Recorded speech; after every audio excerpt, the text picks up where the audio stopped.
अगर कोई dairy farm में एंटर करना चाहते हैं तो उसको किन चीज़ों का ध्यान रखना चाहिए और कौन सी चीज़ों का ऐसा काम नहीं करना चाहिए जो उसको आगे चलकर समस्या है।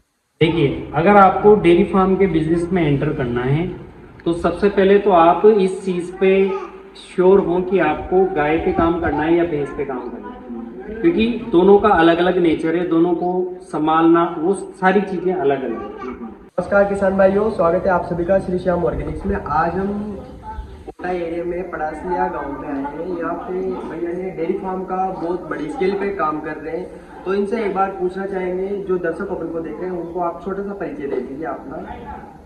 नमस्कार, मेरा नाम उमेश नागर है और रुद्रा एग्रो बायोटेक इंडस्ट्रीज नाम से मैं कंपनी है मेरी, जिसमें हम वर्मी कंपोस्ट और डेयरी फार्म का काम कर रहे हैं। तो पिछले 3 साल से मैं डेयरी फार्म का काम कर रहा हूँ। ये आप हमारे पीछे देख सकते हैं, इसमें लगभग 16 गायें हैं हमारे पास और 2 भैंस हैं और छोटे मोटे जानवर काफ वाफ मिला के लगभग 35 से 40 पशु हैं।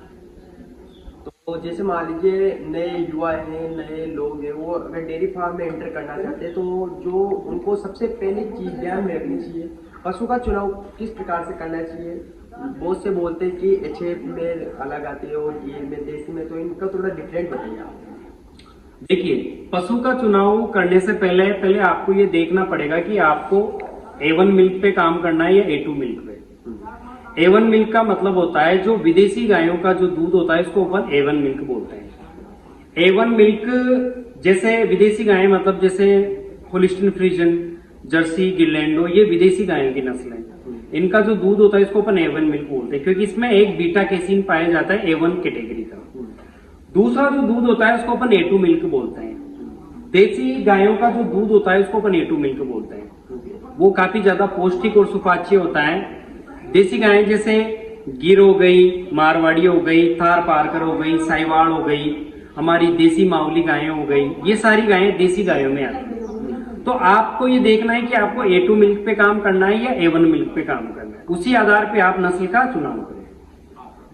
और जैसा कि अभी यहाँ पे मैं देख रहा हूँ, अभी इस नस्ल में आपके पास कितने पशु हैं? मेरे पास अभी 16 गायें हैं, जिनमें लगभग 13 गायें तो होलिस्टीन फ्रीजियन की हैं, एक साहिवाल नस्ल की गाय है और 2 गायें हमारे पास देसी हैं, जो हमारे गांव की हैं, देसी मावली गायें, वो 2 गायें हैं। 16 गायें टोटल। और अभी मतलब आपके फार्म पर एक मतलब ज्यादा से ज्यादा कितने लीटर दूध देने वाली है? अधिक से अधिक कितनी? देखिए, हमारे पास 16 गायों में से लगभग 8 गायें अभी लैक्टेशन पीरियड में, यानी वो दूध दे रही है। 4 गायें ड्राई पीरियड में हैं, वो अभी 2-3 महीने की सामी है और लगभग 4 गायें हमारे पास हैं, वो 2-3 महीने बाद वो ब्याने वाली है। मतलब उनके जो गर्भकाल का समय है वो लगभग 7 से 8 महीने उनको हो चुके हैं। रही बात दूध देने की, देखिए सभी प्रकार की गायें हैं, जैसे कोई गाय 14 लीटर दूध भी देती है पर डे का, कोई 12 लीटर भी देती है। जैसे जैसे लैक्टेशन पीरियड कम होता जाता है, जैसे जैसे गाय का दूध कम होता जाता है, जैसे आप आज गाय भी आई तो वो अपने लैक्टेशन पीरियड के पीक में अच्छा दूध देती है, 12 लीटर, 14 लीटर, 16 लीटर। जैसे जैसे उसको दूध देते देते समय हो जाएगा 7 महीने, 8 महीने, 9 महीने, तो उसका दूध फिर कम होता जाएगा। और एक चीज मैं और पूछना चाहूँगा, इन सभी बातों के अलावा अगर कोई डेयरी फार्म में एंटर करना चाहते हैं तो उसको किन चीज़ों का ध्यान रखना चाहिए और कौन सी चीज़ों का ऐसा काम नहीं करना चाहिए जो उसको आगे चलकर समस्या है। देखिए, अगर आपको डेयरी फार्म के बिजनेस में एंटर करना है तो सबसे पहले तो आप इस चीज़ पे श्योर हों कि आपको गाय पे काम करना है या भैंस पे काम करना है, क्योंकि दोनों का अलग अलग नेचर है, दोनों को संभालना वो सारी चीज़ें अलग अलग हैं।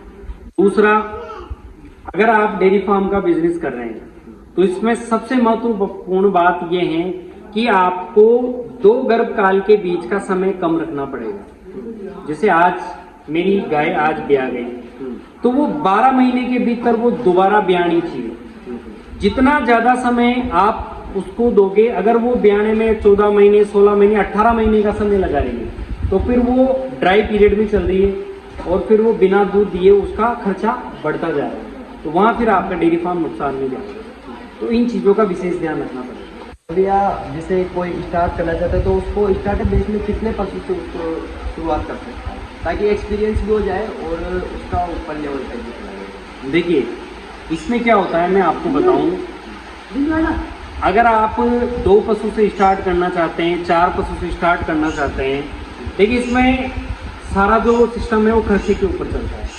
अगर आपने मजदूर लगा रखे हैं तो उनका खर्चा होगा तो कम दूध में उनका खर्चा निकल नहीं पाएगा। तो अगर आप 2 पशु 4 पशु स्टार्ट करना चाहते हैं तो फिर आप वहाँ मजदूरों का खर्चा नहीं करें, पहले खुद स्वयं उस काम को करें। फिर जब आपको लगे कि आपका दूध एक अच्छे लेवल पे चला गया या 100 लीटर दूध 80 लीटर या 110 लीटर दूध हो रहा है, फिर आप मजदूरों का खर्चा वहाँ से स्टार्ट करें, ताकि मजदूरों का खर्चा भी निकले और आपका जानवरों का खर्चा भी निकले और आपको बचत भी निकले।